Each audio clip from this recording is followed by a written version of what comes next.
अस्सलाम वालेकुम वरहमतुल्लाहि वबरकातुहू। आज की इस वीडियो में हम पहली पोयम बोधि वृक्षद हाड़ू इसका एक्सरसाइज पार्ट लेकर हाजिर हैं। सबसे पहले पदಗಳ अर्थ।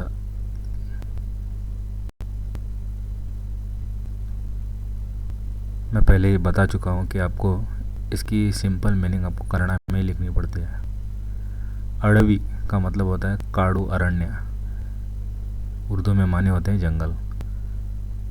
कोड़ी केरे तुम भी हरियोदो, पानी से भरकर बहना। गूढ़ार्थ ಒಳಾರ್ಥ, अंदरूनी मानी इनर मीनिंग। ಬೆಳ್ಳಿ ಚುಕ್ಕಿ ಬೆಳಿಗ್ಗೆ ಆಕಾಶದಲ್ಲಿ ಕಾಣುವ ಶುಕ್ರ ग्रह, ये वीनस प्लैनेट होता है।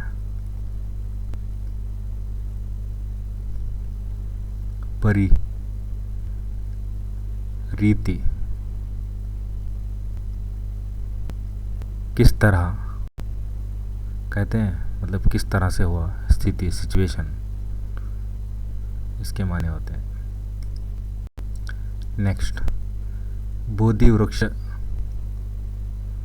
एक पेड़ का नाम है, उसको अरली मरा या अश्वत्थ मरा, पीपल का दरख्त, बनियन ट्री। मड़दी, मड़दी का मतलब होता है हेंडती, पत्नी यानी वाइफ। हिंडू, हिंडू का मतलब होता है गुंपू, समूह, गिरोह, ग्रुप।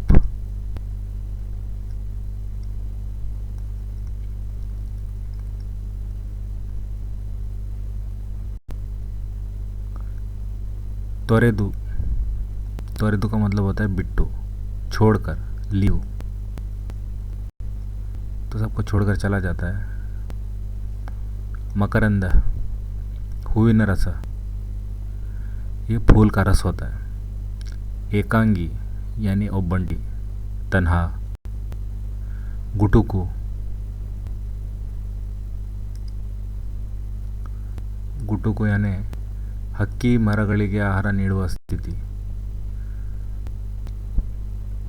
वो परिंदों को कैसे ऊपर से दाना देते हैं मुंह में, उसको ही हम गुटुकु बोलते हैं। मोह यानी आस है, यानी ख्वाहिश रखना।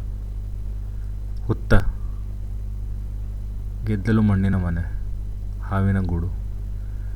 ಗೆದ್ದಲು मतलब वो लाल मिट्टी, चिकनी मिट्टी से बना होता है वो, या तो हाविन गूड़ू, इसमें सांप भी रहते हैं कभी कभार, और चींटियाँ भी अक्सर ऐसे घर बना लेते हैं, मिट्टी का घर, उसको हुत्ता कहते हैं। नेक्स्ट ಈ ಕೆಳಗಿನ ಪ್ರಶ್ನೆಗಳಿಗೆ ಒಂದು ವಾಕ್ಯದಲ್ಲಿ ಉತ್ತರ ಬರೆಯಿರಿ। Answer in a sentence. पहले क्या है देखिए, ಸಿದ್ಧಾರ್ಥ ಬುದ್ಧನಾದ ಪರಿಯನ್ನು ಎಂತಹ ಕಥೆಯೆಂದು ವರ್ಣಿಸಿದ್ದಾರೆ। क्वेश्चन की मीनिंग समझ लीजिए। सिद्धार्थ बुद्धनाद परी मतलब सिद्धार्थ किस तरह से बुद्धा हुआ, ये जो नज़म है इसको किस तरह की नज़म कहा है पोएट ने, ये किस तरह की नज़म है, तो आपको यहाँ तक सेम लिखना है। सिद्धार्थ बुद्धनाद परिಯನ್ನು ಯುದ್ಧ ಬಿಟ್ಟು ಪ್ರೀತಿ ಕೊಟ್ಟ ಕಥೆ ಎಂದು ವರ್ಣಿಸಿದ್ದಾರೆ।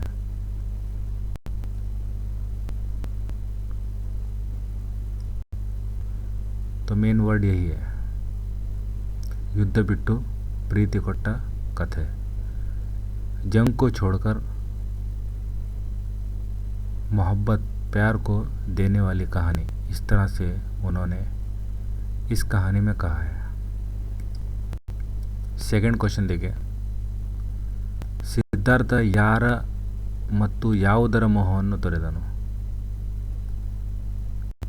किस किस का, किस किस की ख्वाहिश को छोड़ दिया उसने, तो मड़दी वाइफ की, मग बेटे की, और अरमने उस महल की, तीनों चीज़ों की ख्वाहिश को छोड़कर वो चला गया। ಯಾವುದರ की जगह पर यार मत्तु या उधर, इसको हटाकर आपको ये आंसर रख देना है।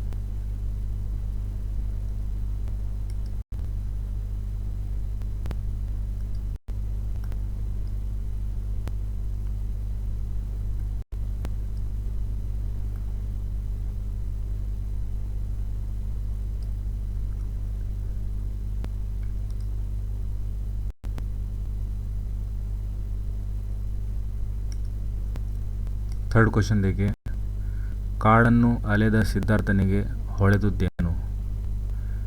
जंगल में भटक रहे हुए सिद्धार्था को क्या पता चला।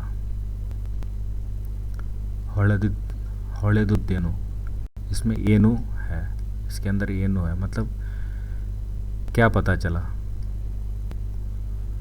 तो उसे पता चला कि नाड़िನ अर्थ मुल्क यानी क्या, गांव के असल मानी वो जान लेता है। ಕಾಡನ್ನು ಅಲೆದ ಸಿದ್ಧಾರ್ಥನಿಗೆ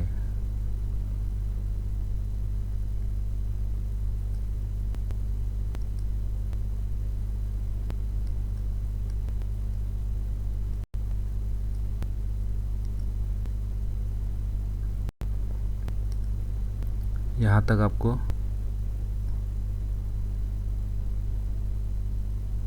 लाइन लिखनी है। उसके बाद नाड़िನ अर्थ ಹೊಳೆಯಿತು। फोर्थ क्वेश्चन देखिए, सिद्धार्थनु काಡಿನಿಂದ ನಾಡಿನತ್ತ ಏಕೆ ಹೊರಟನು। सिद्धार्थ जंगल से गांव की तरफ क्यों जाता है।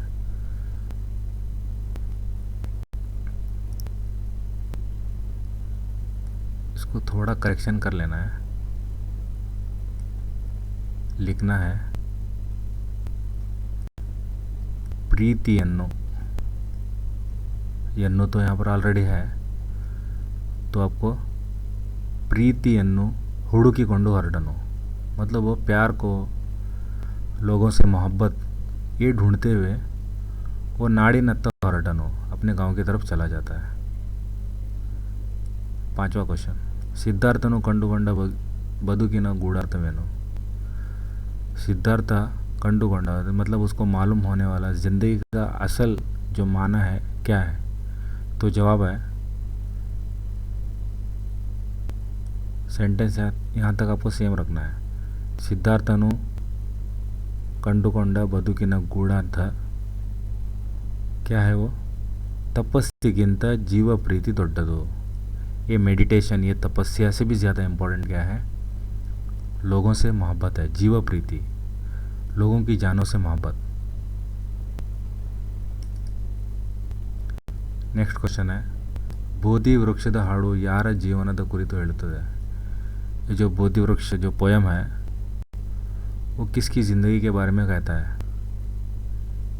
जवाब है, यार की जगह पर आपको लिखना है बुद्धन जीवन, मतलब बुद्धा की ज़िंदगी के बारे में ये नज़म कह रही है। नेक्स्ट, बुद्धनु अरितुಕೊಂಡ ಬದುಕಿನ सत्यವೇನು। बुद्धा जो समझ गया, जो मालूम किया, वो बदुकिन सत्य, वो ज़िंदगी की हकीकत क्या है। तो जवाब आपको बुद्धनु अरितुಕೊಂಡ ಬದುಕಿನ सत्य,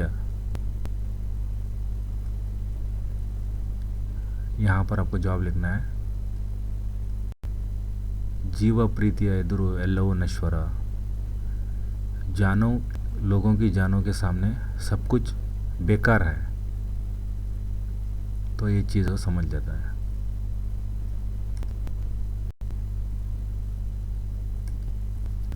इसी तरह से ಕೆಳಗಿನ ಪ್ರಶ್ನೆಗಳಿಗೆ 3-4 वाक्यಗಳಲ್ಲಿ उत्तर बरेइरी। 3 से 4 जुमलों में आपको जवाब लिखना है। पहला क्वेश्चन है, ಸಿದ್ಧಾರ್ಥನಿಗೆ ನಾಡಿನ ಅರ್ಥ ತಿಳಿದ ಸಂದರ್ಭವನ್ನು ಕವಿ ಏನೆಂದು ವರ್ಣಿಸಿದ್ದಾರೆ। मतलब सिद्धार्थ को जो नाड़िन अर्थ है, जो अपने मुल्क की, अपने गांव की मीनिंग उसको सही हकीकी मानियों से मालूम हो जाती है, तो उस सिचुएशन को, उस पस मंज़र को बयान करने के लिए कहा गया है। तो किस तरह से उसे पता चलता है, तो वहाँ पर ऐसी चीज़ें वो महसूस करता है। वो चीज़ें ये हैं, ಬುದ್ಧನಿಗೆ ದೂರದಿಂದಲೇ ಕೋಗಿಲೆ ಹಾಡು ಕೇಳಿದಂತೆ ಅನಿಸಿತು. बुद्धा को दूर से कोयल की कूक सुनाई देती है. ಆಕಾಶದಲ್ಲಿ ಶುಕ್ರ ಗ್ರಹ ಆದೇ ತಾನೇ ಬೆಳಕು ಬೀರುವಂತೆ ತೋರಿತು. आसमान पर शुक्र ग्रह मतलब वीनस प्लैनेट जो है आधे ताने बेड़कू बीरुत्तिरुवंते वो खुद रोशनी दे रहा है, ऐसे उसको महसूस होता है. अरಳಿ ಮರದಲ್ಲಿ ಅವನಿಗೆ महाबेळकोंदु कंडितु. उस बोधि वृक्ष पर, उस बनियन ट्री पर उसे एक बहुत बड़ी रोशनी नजर आती है. ಇದೇ ಸಂದರ್ಭದಲ್ಲಿ ಸಿದ್ಧಾರ್ಥನಿಗೆ ನಾಡಿನ ಅರ್ಥ ತಿಳಿಯಿತು. इसी सिचुएशन में क्या करता है, वो अपने मुल्क के, अपने वतन की असल माने वो समझ जाता है. नेक्स्ट क्वेश्चन है, ಸಿದ್ಧಾರ್ಥ ಬುದ್ಧನಾದ ಸಂದರ್ಭದಲ್ಲಿ ಕಾಡಿನ ತುಂಬ ಪ್ರೀತಿ ಹೇಗೆ ತಂದುಕೊಟ್ಟಿತು. जब सिद्धार्थ बुद्धा होता है, बुद्धा बन जाता है, तो काड़िन तुम्बा प्रीति हेगे तंदुगुट्टितु. सब जंगल में उसको मोहब्बत कैसे लाकर वहाँ पर दिखाई देती है. तो जंगल वहाँ पर कैसे मोहब्बत दिखाई देने लगती है जंगल के अंदर. तो जवाब है, ಮರವನ್ನು ತಬ್ಬಿಕೊಂಡು ಬೆಳೆದ ಬಳ್ಳಿಗಳಲ್ಲಿ ಹೂಗಳು ಅರಳಿದವು. मरवन्नु तब्बिकोंडा जो जैसे राउंड शेप में दरख्त को जैसे बेलें राउंड शेप में उसे गले लगाए हुए ऐसे उसको महसूस होती हैं. हूಗಳು अरಳಿದವು, उसके अंदर फूल तैयार होते हैं, फूल बन जाते हैं. हक्की तन्न मरिगे गुटू, इसे टू कर लेना है. गुटुकन्नु कोट्टितु. चिड़िया अपने बच्चों को खाना खिलाती है. इरुवेगळे गुंपु तಮ್ಮ ನೆಲೆಯಿಂದ ಸಾಲಾಗಿ ನಡೆದವು. वहाँ पर जो चींटियाँ होती हैं वो एक लाइन में खड़े हो जाती हैं और चलने लगती हैं. ಬೆಳ್ಳಿ ಚುಕ್ಕಿ ಆಕಾಶದಲ್ಲಿ ಹಾರಾಡಿದವು.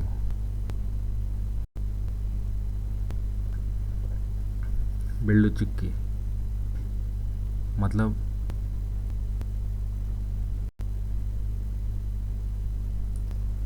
यहाँ पर भी एक छोटा सा करेक्शन है.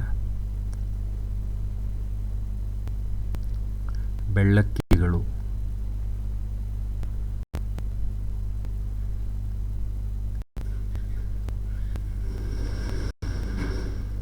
यहाँ पर आपको लिखना है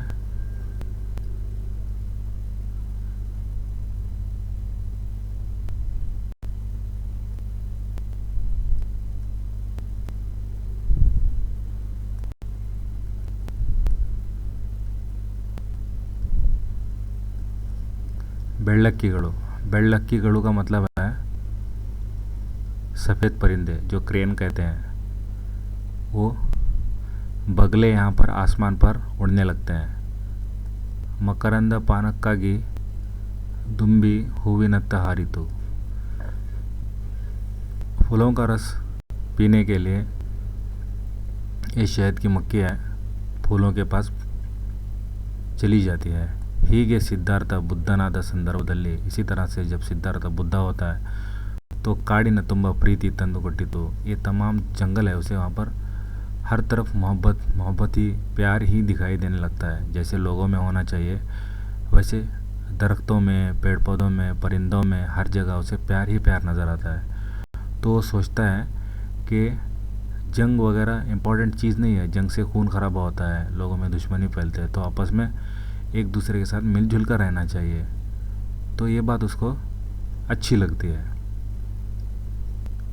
नेक्स्ट पैराग्राफ क्वेश्चन. ಎಂಟರಿಂದ 10 ವಾಕ್ಯದಲ್ಲಿ ಉತ್ತರ ಬರೆಯಿರಿ. 8 से 10 लाइन में आपको लिखना है जवाब. क्वेश्चन देखिए, सिद्धार्थ बुद्धनाद परी हेगे. सिद्धार्थ किस तरह से बुद्धा बन जाता है. तो आपको तकरीबन जो नज़म की समरी है वो आपको ब्रीफ में लिखना है. सिद्धार्थ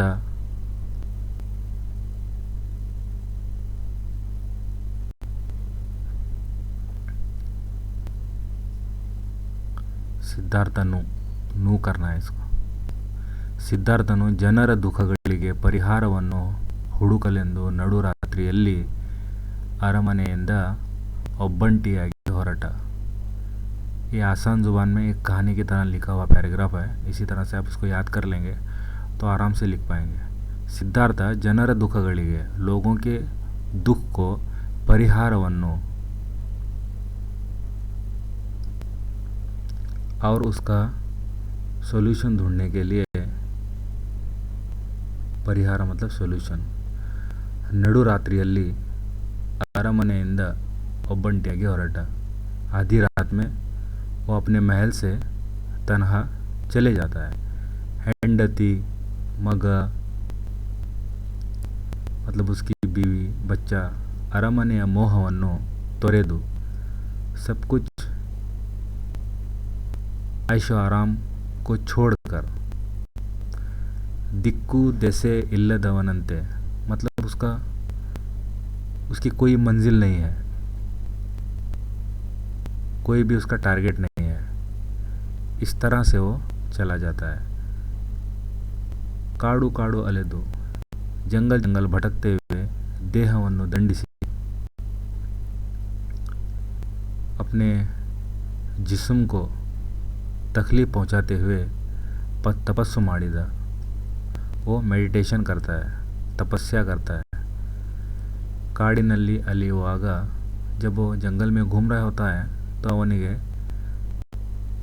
ಕಾಡು ನಾಡುಗಳ ಅಂತರ ಹೊಳೆಯಿತು. तो उसे जंगल और मुल्क यानी गांव के दरमियान में क्या फ़र्क है वो उसको मालूम हो जाता है. ಹೊಳೆಯಿತು, इस ड को कैंसिल करना है. ದೇಶದ ಜನಜೀವನದ ವಿಚಾರದ ಅರಿವಾಯಿತು. ದೇಶದ जनजीवनದ विचार मतलब मुल्क के लोगों की जो ज़िंदगी है उसके बारे में उसे पता चलता है. अरಳಿ ಮರದಿಂದ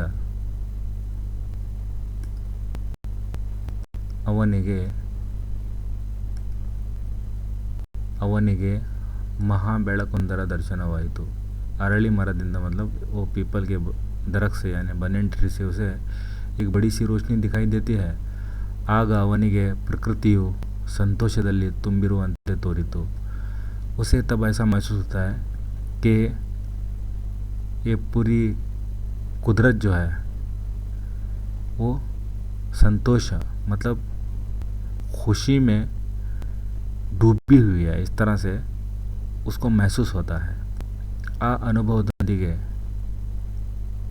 ಆತ ಕಾಡನ್ನು ಬಿಟ್ಟು ನಾಡಿನತ್ತ ನಡೆದನು. उसी एक्सपीरियंस को लेकर अनुभव एक्सपीरियंस ಆತ ಕಾಡನ್ನು ಬಿಟ್ಟು जंगल को छोड़कर वो नाड़िनत्त ನಡೆದನು. अपने गांव की तरफ, अपने मुल्क की तरफ चला आता है. ಪ್ರೀತಿಯನ್ನು ಹರಸುತ್ತಾ ಜನರ ಬಳಿಗೆ ಬಂದನು. मोहब्बत को ढूंढते हुए, प्यार को ढूंढते हुए वो लोगों के पास चला आता है. जीव प्रीतिये ದೊಡ್ಡದು. असल लोगों की जान की परवाह करना, उनसे मोहब्बत करना, प्यार करना असल में सबसे बड़ा है. इदे ಬದುಕಿನ रहस्य, यही ಜಿಂದಗಿ का असल मकसद है ಎಂದು ಅರಿತು ಸಿದ್ಧಾರ್ಥನು ಈಗ ಬುದ್ಧನಾಗಿ ಹಿಂತಿರುಗಿದನು. इस तरह से वो बुद्ध बनकर अपने गांव में चला आता है. सेकंड क्वेश्चन, ಸಿದ್ಧಾರ್ಥ ಬುದ್ಧನ संदर्भದಲ್ಲಿ, ಬುದ್ಧನಾದ ಸಂದರ್ಭದಲ್ಲಿ जब बुद्ध होता है तो उस वक्त प्रकृति कविಗೆ ಹೇಗೆ ಕಂಡು ಬಂದಿದೆ. तो उस शायर को, जो पोएट हैं, वो लिखने वाले को ये जो कुदरत है वो उसको कैसी नज़र आ रही है. तो उस नज़म में जो भी चीज़ें होती हैं वहाँ पर वो सब का एक्सप्लेनेशन देना है. तो वहाँ पर पॉइंट टू पॉइंट लिखेंगे तो आपको समझने में आसानी होगी. पहला पार्ट है, ದೂರದಲ್ಲಿ ಒಂದು ಕೋಗಿಲೆ ಇಂಪಾದ ಗಾನ ಕೇಳಿದಂತೆ. दूरी पर एक कोयल की कूक सुनाई देती है। नंबर 2, ಆಕಾಶದಲ್ಲಿ ಶುಕ್ರ ಗ್ರಹ ಮೂಡಿ ಬೆಳಕು ಬೀರಿದಂತೆ आसमान पर जो वीनस प्लैनेट है वो आकर रोशनी देने लगता है। नंबर 3, ಬಳ್ಳಿಗಳು ಮರವನ್ನು ತಬ್ಬಿ ಹೂವು ಅರಳಿಸಿದಂತೆ जो बेलें हैं वो दरख्त को गले लगाकर जैसे फूल खिला रही हैं ऐसे उसे महसूस हो रहा है। नंबर 4, ಹಕ್ಕಿಯು ಮರಿಗೆ ಗುಟುಕನ್ನು ಕೊಟ್ಟು ಹಾರಿ ಹೋದ ಹಾಗೆ मतलब एक चिड़िया अपने बच्चे को दाना देकर जा रही है।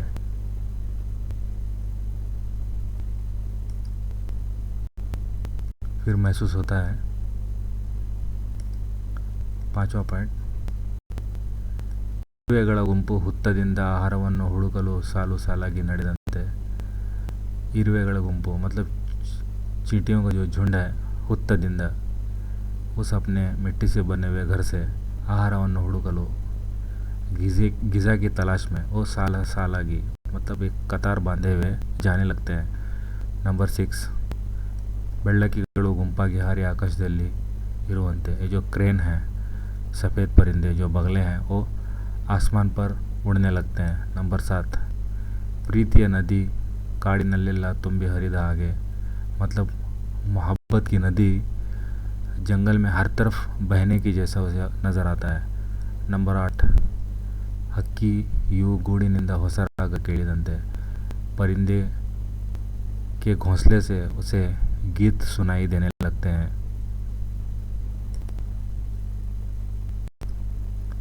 नेक्स्ट 9th पॉइंट है,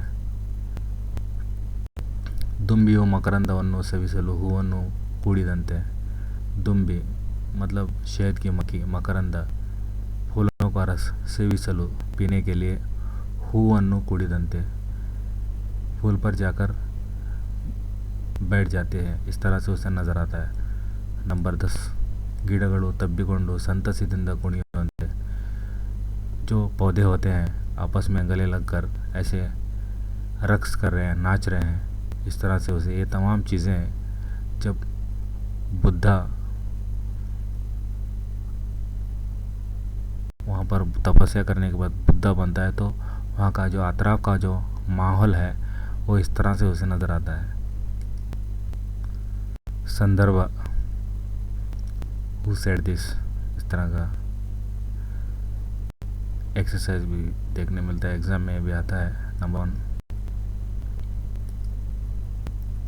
ಗೊತ್ತುಗುರಿ ಇಲ್ಲದೆ ಕತ್ತಲಲ್ಲಿ ನಡೆದನು बिना किसी मकसद के बिना किसी टारगेट के वो क्या करता है कत्तलल्ली ನಡೆದನು अंधेरे में चलने लगता है। ये सेंटेंस ये जो लाइन है कब कही गई है वो हमें लिखना है। सबसे पहले हमें ये नज़म किसने लिखी है और किस नज़म से इस लाइन को लिया गया है।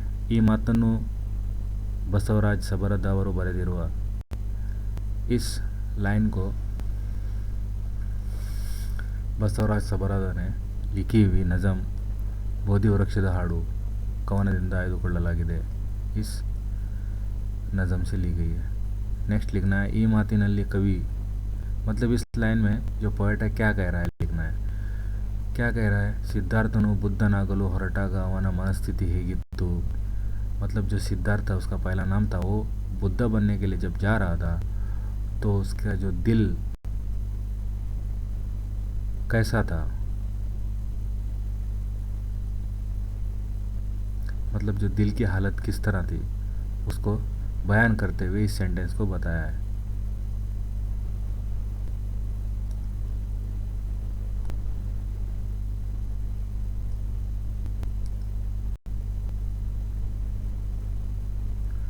तो संदर्भ कौन संदर्भ में ಸಿದ್ಧಾರ್ಥ ನಡುರಾತ್ರಿಯಲ್ಲಿ ಒಬ್ಬಂಟಿಯಾಗಿ ಅರಮನೆಯಿಂದ ಹೊರಟ तो उसका पस मंज़र आपको पूरा लिखना है जो उसका बैकग्राउंड है उस दी हुई लाइन का बैकग्राउंड सबसे पहले लिखना है कि वो आधी रात में तन्हा महल से बाहर चला जाता है तो छोड़ने वाली बात मड़दी मगु ಮತ್ತು ಅರಮನೆಯ ಮೋಹವನ್ನು तोरेदु होराटनो, इन सब को छोड़कर चला जाता है। सेम सेंटेंस अगर रहेंगे तो आपको आंसर लिखने में भी आसानी हो सकती है। सिद्धार्थ ಹೊರಟಾಗ ತನ್ನ ಗುರಿ ಹಾಗೂ ಅದರ ಸಾಧನೆ ಬಗ್ಗೆ निखरते इल्लदे ನಡೆದನು। मतलब जब वो जा रहा था तो उसे कोई भी टारगेट नहीं था, कोई मकसद नहीं था, तो निखरते इरलिಲ್ಲ, मतलब पक्का नहीं था कि मुझे ये हासिल करने के लिए मैं जा रहा हूँ। ಅವನು ಕತ್ತಲಲ್ಲಿ ನಡೆಯುತ್ತಿರುವಾಗ, जब वो अंधेरे में चल रहा था तो ಅವನ ಗುರಿ ಕೂಡ ಕತ್ತಲೆಯಲ್ಲಿ ಅಡಗಿದಂತಿತ್ತು। उसका जो निशाना है, उसका जो मकसद है वो भी क्या है, अंधेरे में ही छुपा हुआ है। इस तरह से जो पोएट है अपने ख्यालात का इजहार कर रहे हैं।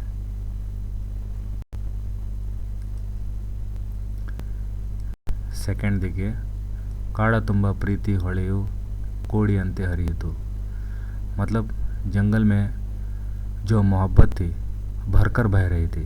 तो किस सिचुएशन में कहा गया लिखना है। सबसे पहले हमें लिखना है कि ये किसने लिखी हुई नज़म है और किस नज़म से ये लाइन ली गई है। सेकेंड वन हमें लिखना है कि कब कहा है। ये ಮಾತಿನಲ್ಲಿ ಕವಿಯು, मतलब इस लाइन में क्या कहना चाह रहा है। ಸಿದ್ಧಾರ್ಥ ಬುದ್ಧನಾದಾಗ ಪ್ರಕೃತಿಯನ್ನು ಹೇಳಿದ್ದಾರೆ, ಪ್ರಕೃತಿಯ ಪ್ರತಿಕ್ರಿಯೆಯನ್ನು ಹೇಳಿದ್ದಾರೆ। मतलब जो कुदरत का जो रिएक्शन था, मतलब वहाँ पर जो भी जितनी भी कुदरती चीज़ें नज़र आ रही थी उनका रिएक्शन बुद्धा के साथ किस तरह था, तो इन चीज़ों को बताते हुए इस सेंटेंस को, तो इसका पस मंज़र संदर्भ देख लीजिए। ಸಿದ್ಧಾರ್ಥನಿಗೆ ಪ್ರಕೃತಿಯ ನಡುವೆ ಬೋಧಿ ವೃಕ್ಷದ ಹತ್ತಿರ ಹೊಸ ಬೆಳಕು ತೋರಿತು, ಅವನು बुद्धनादेनु। पहले क्या होता है, सिद्धार्थ को वहाँ पर जो नेचर रहता है वहाँ पर एक दरख्त पर एक रोशनी वहाँ पर से दिखाई देती है और वो बुद्धा हो जाता है। ಅವನ ಮನಸ್ಸು, उसका जो दिल होता है, शरीरಗಳಲ್ಲಿ उसके जिस्म में, उसके दिल में ಜನರ ಪ್ರೀತಿ ತುಂಬಿ ತುಳುಕಿತು। लोगों के प्रति, लोगों के बारे में उसके दिल में मोहब्बत भर जाती है। ಪ್ರಕೃತಿಯಲ್ಲಿ ಅದರ ಪ್ರತಿಫಲನ ಕಂಡದಾಯಿತು। मतलब वो नेचर में क्या पाता है कि उसके रिएक्शन हो रहा है। इस तरह से उसका अक्स, प्रतिफलन मतलब जो लोगों से मोहब्बत करने वाला अक्स उसे उसमें नज़र आ रहा है। आपको लोगों से मोहब्बत करना है, ना कि जंग लड़नी है, लोगों से खून खराबा करना है, लोगों से मोहब्बत करनी है। तो असल ज़िंदगी का अक्स उसे नज़र आ रहा है, तो ये प्रतिफलन कंडायतो, कंडंताइतो, उसे अक्स नज़र आने की जैसा उसको महसूस होता है। नेक्स्ट देखिए, प्रीतिಯನ್ನು ಹುಡುಕಿಕೊಂಡು ಜನರ ಕಡೆಗೆ ಬಂದನು। प्यार मोहब्बत को ढूंढते हुए वो लोगों की तरफ चला आता है। सबसे पहले लिखना है कि ये नज़म किसने लिखी है और कौन से सबक से ली गई है। सेकंड में लिखना है कि क्या कह रहा है। ಕವಿಯು ಸಿದ್ಧಾರ್ಥ ಕಾಡಿಗೆ ಹೋಗಿ ಬುದ್ಧನಾಗಿ ನಾಡಿಗೆ ಹಿಂತಿರುಗಿದ ಎಂದು ಹೇಳಿದ್ದಾರೆ। मतलब इस लाइन में वो कह रहे हैं कि सिद्धार्थ जंगल जाकर वो बुद्धा बनकर फिर दोबारा से अपने वतन वापस लौटता है। इस जुमले में वो कह रहे हैं। संदर्भ,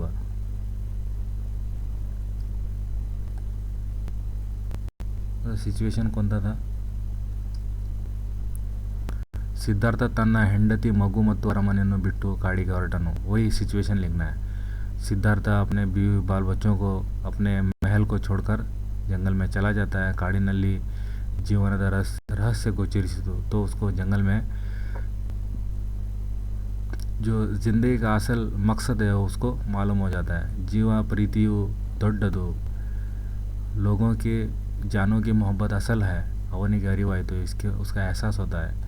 ಹೀಗೆ ಬದುಕಿನ ಗೂಢಾರ್ಥ ತಿಳಿದ बुद्धनो, इस तरह से ज़िंदगी का जो इनर मीनिंग होते हैं, जो अंदरूनी मानी थी वो उसको मालूम हो जाते हैं। और ಕಾಡಿನಲ್ಲಿ ಪ್ರೀತಿಯನ್ನು ಅರಸಿಕೊಂಡು ನಾಡಿನ ಜನರ ಕಡೆಗೆ ಬಂದನು। वो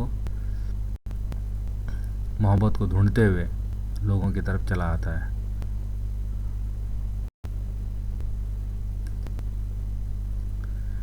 नेक्स्ट देखिए, ಕೆಳಗಿನ ಸಮಾಸ ಪದಗಳನ್ನು ವಿಗ್ರಹ ಮಾಡಿ समासದ ಹೆಸರು ತಿಳಿಸಿ। यहाँ पर अल्फाज दिए गए, उन्हें पहले आप खोल के लिखना है। अलग अलग करके फिर आपको बताना है कि ये कौन सा समास आता है। सबसे पहले समास यानी क्या हम समझ लेते हैं।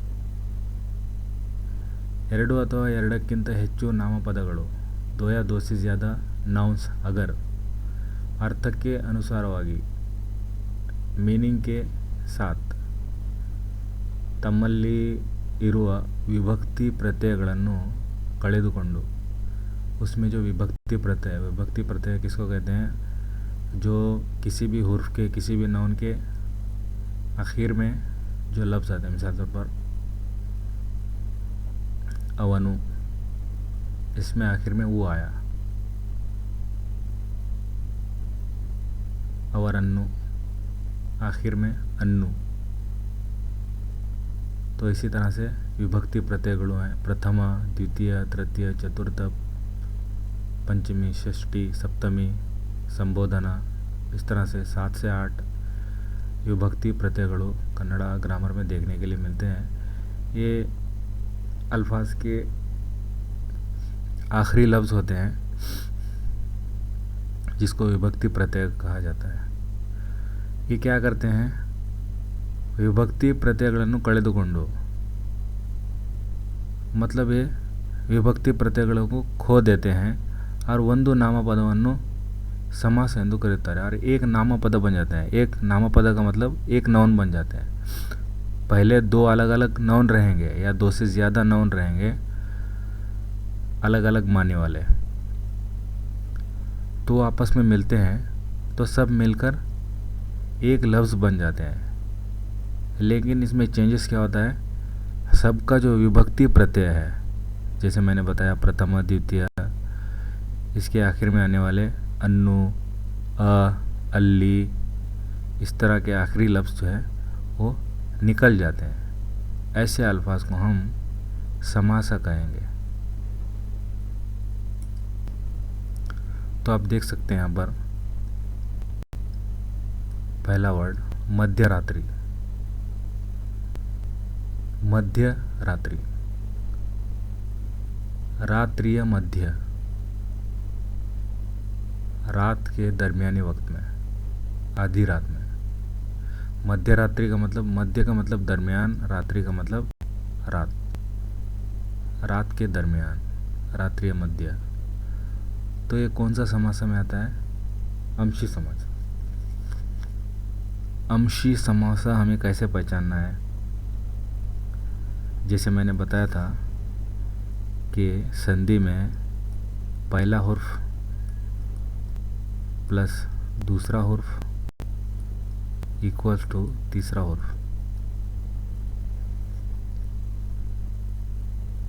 पहला हुर्फ रहेगा अंश, दूसरा हुर्फ रहेगा अंशी। ये पहला हुर्फ रहेगा असल चीज़ रात्रि, उसके रिलेटेड यहाँ पर दूसरा लफ्ज़ रहेगा। मतलब रात्रिय मध्य,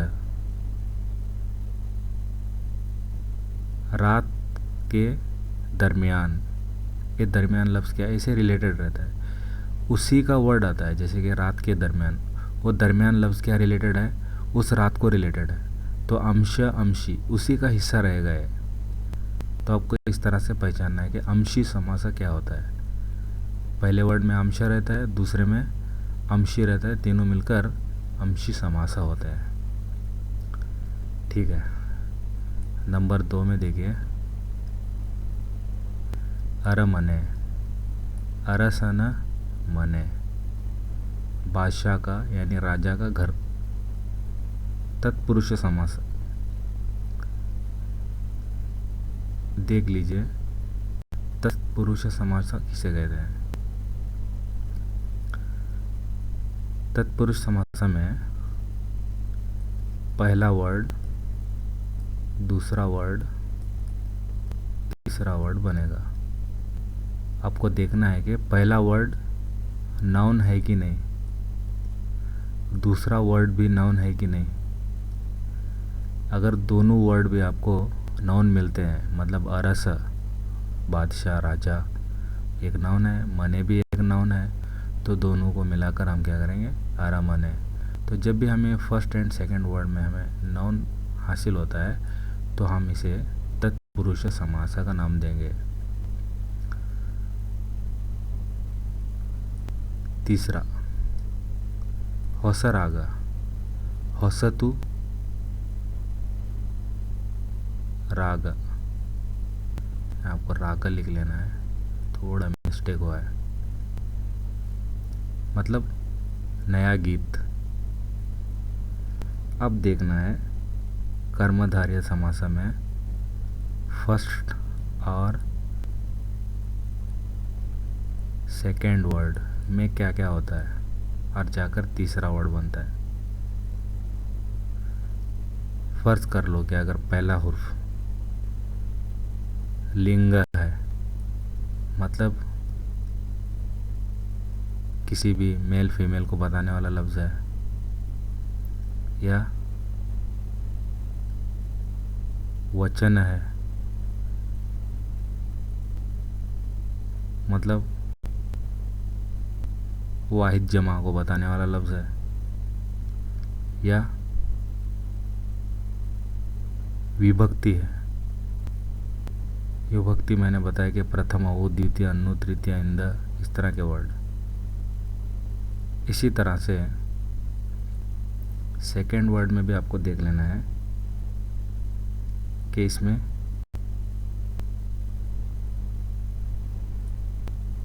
विशेषण और विशेष्य देखना है कि होसतु राग। तो यहाँ पर आपको नज़र आ रहा है उ, प्रथमा उ, जैसे विभक्ति प्रत्यय में प्रथमा का जो एंडिंग वर्ड है वो उ है, तो यहाँ पर आपको उ मिल गया। धारे,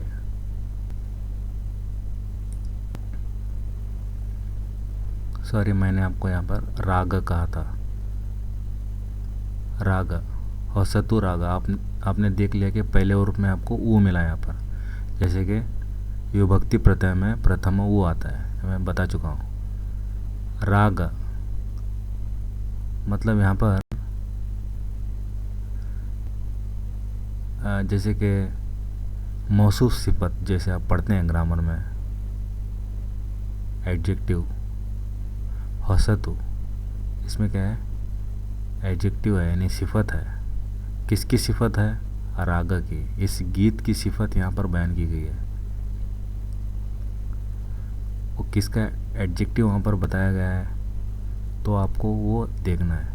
होसतु राग मतलब नया गीत, मौसूफ सिफत। जैसे आप उर्दू मीडियम से हो या फिर इंग्लिश मीडियम में आप पढ़ रहे हो तो भी आपको पता चल जाएगा, यहाँ पर इसकी सिफत बयान की जाती है। जैसे एडजेक्टिव आप पढ़ते हैं तो वो चीज़ जिसकी हम एडजेक्टिव यहाँ पर तारीफ बयान कर रहे हैं वो यहाँ पर चीज़ होगी नंबर 2 पर। तो इस तरह के वर्ड अगर हम देखेंगे तो ये कर्मधारय समास में आ जाएंगे। नेक्स्ट है हिंडुगट्टी, हिंडन्नु कट्टी, क्रिया समास। क्रिया समास समझ लीजिए, इसमें पहला वर्ड प्लस दूसरा वर्ड दोनों मिलकर तीसरा वर्ड आएगा। तो आपको मेक श्योर करना है कि पहले वर्ड में, जिसे मैंने विभक्ति प्रत्ययಗಳು बताया कि प्रथम अवु, द्वितीय अन्नु, द्वितीय अन्नु, अन्नु आने वाला लफ्ज़ यहाँ पर मौजूद रहेगा और सेकंड में नाउन रहेगा। तो अगर ऐसा आपको समास देखने के लिए मिलता है तो आप डायरेक्ट लिख देंगे ये क्रिया समास है।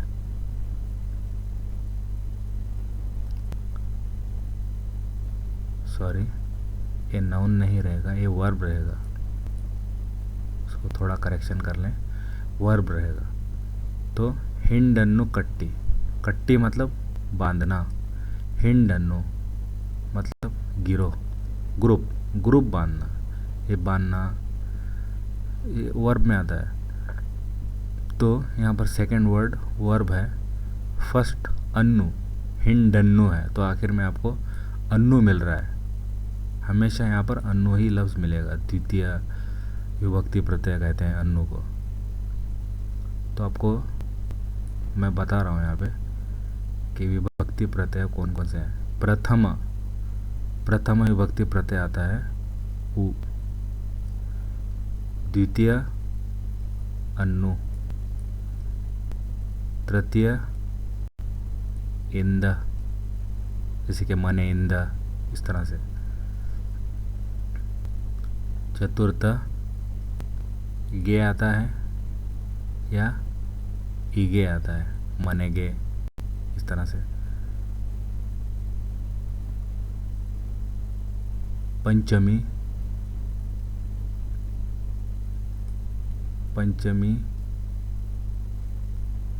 अ,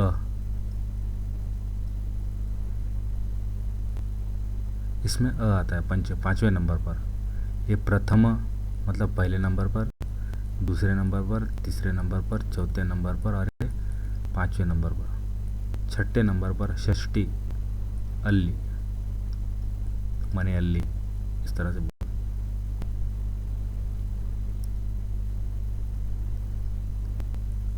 सप्तमी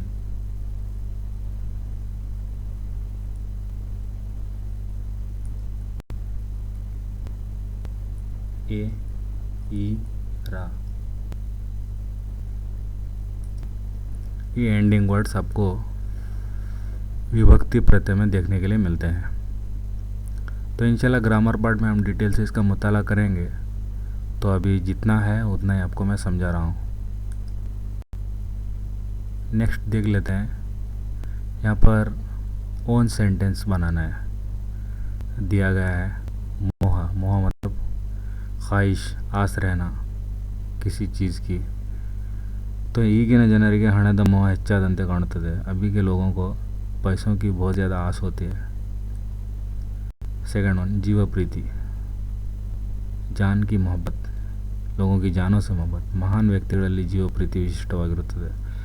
जो महान, जो बड़े लोग रहते हैं, बुज़ुर्ग लोग रहते हैं, उनको एक दूसरे से मोहब्बत विशिष्ट मतलब डिफरेंट, एक खुसूसी तौर पर, एक ख़ास तौर से अलग ही होती है। ಗೊತ್ತುಗುರಿ, ಗೊತ್ತುಗುರಿ मतलब टारगेट, मकसद। ಯಾವ ಕೆಲಸ ಮಾಡುವಾಗಲೂ ಗೊತ್ತುಗುರಿ ಇರಬೇಕು। अगर कौन सा भी काम रहता है तो हम उसका सबसे पहले मकसद बना लेना चाहिए। नेक्स्ट महाबेಳಕು, रोशनी। विवेकानंदರು अमेरिकनರಿಗೆ महाबेಳಕು तोरिದರು। जैसे इनका जिक्र आता है विवेकानंद का। इन्होंने चिकागो के अंदर अमेरिका में इंडिया को प्रेजेंट किया था। वहाँ पर उन्होंने एक स्पीच दिया था। तो हिंदुस्तान की जितनी भी एग्रीकल्चरल संप्रदाय जो भी है, हर चीज़ उन्होंने वहाँ पर बताई थी।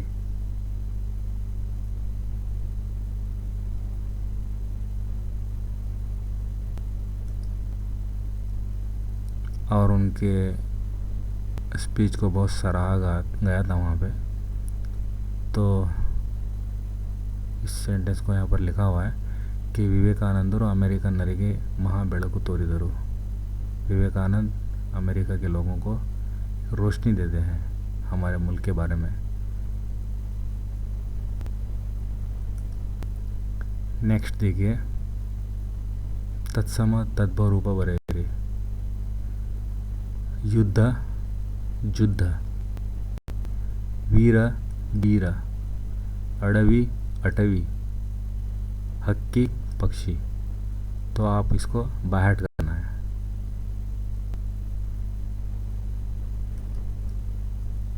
नेक्स्ट, ಕೆಳಗಿನ ಪದಗಳಿಗೆ ನಾನಾರ್ಥಗಳನ್ನು ಬರೆಯಿರಿ। यहाँ पर आपको एक ही लफ्ज़ के अलग अलग माने लिखने हैं। हिंदू, हिंदू से एक आता है ग्रुप यानी गुंपू। किरिचू चिल्लाने के माने में भी इस्तेमाल होता है।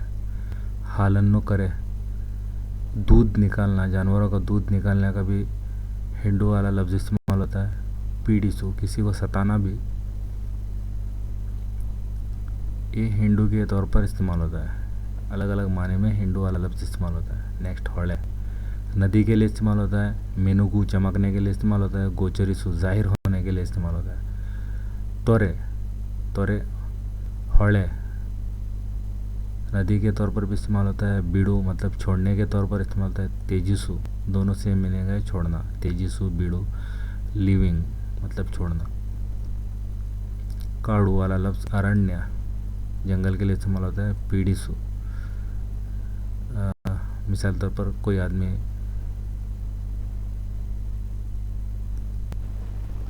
किसी को अजियत देना। पीड़िसु का मतलब किसी को अजियत देना, तकलीफ़ देना। और एक वर्ड रह गया है अले।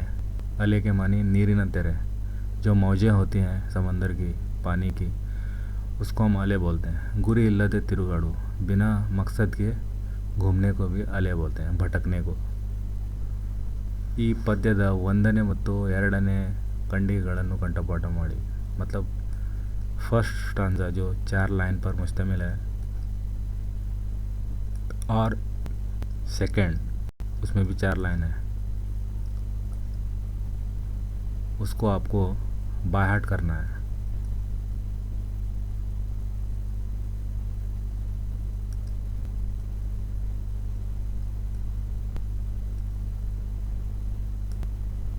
यानी उसको मेमोराइज करना है।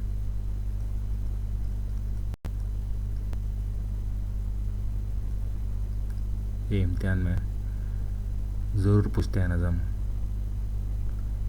ठीक है, तो इसी के साथ हम हमारा जो एक्सरसाइज पार्ट था पहली पोएम का यहाँ पर ख़त्म होता है। कोशिश कीजिए समझने की, वीडियो को पॉज करते हुए, लिखते हुए नोट्स बनाइए, इससे आपको ज़रूर फ़ायदा होगा। अगर आपको कुछ समझ में नहीं आया तो कमेंट सेक्शन में आप सवालात पूछ सकते हैं। तो इसी तरह से हम दोबारा अगले वीडियो के साथ इंशाल्लाह हाज़िर होंगे। तब तक के लिए अल्लाह हाफिज़। अस्सलामु अलैकुम वरहमतुल्लाहि वबरकातुहू।